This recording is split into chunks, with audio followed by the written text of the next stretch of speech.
Hello बच्चों, let's see this question and here this question says why did the inflow of fine Indian cotton begin to decline?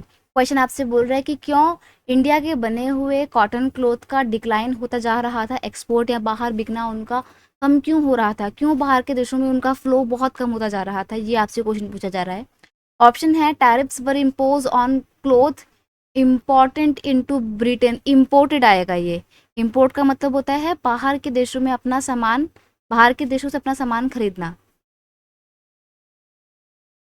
तो Britain ने क्या करा था, बहुत ही heavy tariff लगा दिए थे बाहर से इंडिया के कपड़े के आने पर, तो उनका जो इम्पोर्टिंग टैक्स था वो बहुत ज़्यादा था, जिसकी वजह से वो कपड़े बहुत महंगे हो रहे थे। नेक्स्ट है Indian weavers were no longer interested in weaving, India के जो वेवर्स थे, जो बुनकर थे, वो अब काम करने में, वेविंग का काम करने में इंटरेस्टेड नहीं थे।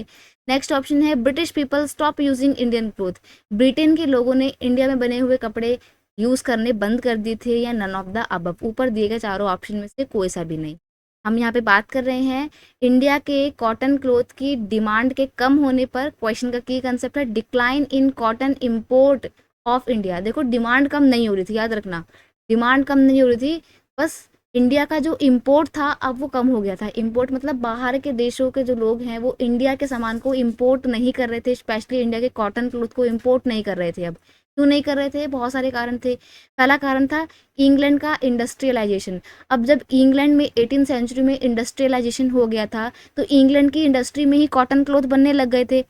जब इंग्लैंड में ही कॉटन क्लोथ बन रहे हैं तो इंग्लैंड वाले क्यों चाहेंगे कि हमारे देश के लोग अभी भी बाहर से, स्पेशली इंडिया से कॉटन क्लोथ खरीदें। तो इसलिए उन्होंने अपने ही इंडस्ट्रीज के बने हुए कपड़ों को प्रमोट करना शुरू कर दिया, जिस वजह से इंडिया के कॉटन क्लोथ को इंपोर्ट करना बंद हो गया था।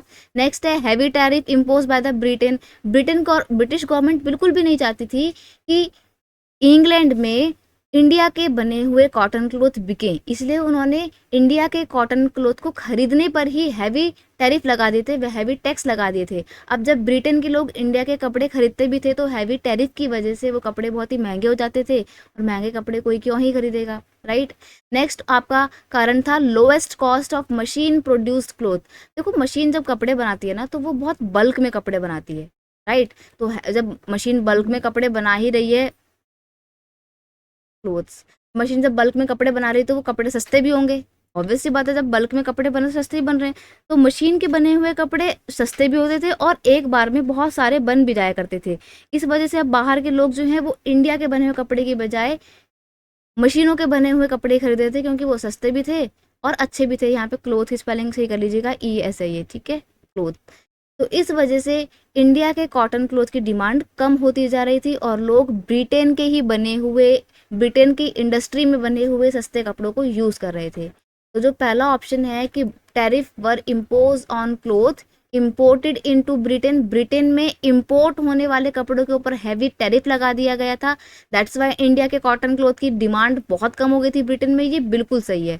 अगर हम ये बोले ना कि वेवर्स का मन ही नहीं करता था वेविंग करने का, तो ये बिल्कुल गलत है। जिससे पैसा मिल रहा है वो काम करने से लोग क्यों ही पीछे हटेंगे। नेक्स्ट है कि ब्रिटेन के लोगों ने कपड़ा यूज़ करना बंद कर देता है, बिल्कुल ऐसा नहीं है, क्योंकि इंडिया का कॉटन क्लोथ इतना फाइन था कि उसके ओवरऑल वर्ल्ड में बहुत डिमांड थी। वो तो ब्रिटिशर्स की वजह से इंडिया का क्लोथ मार्केट बिल्कुल ख़राब हो गया था, right. So option A is your final answer. I hope you understood it well, best of luck.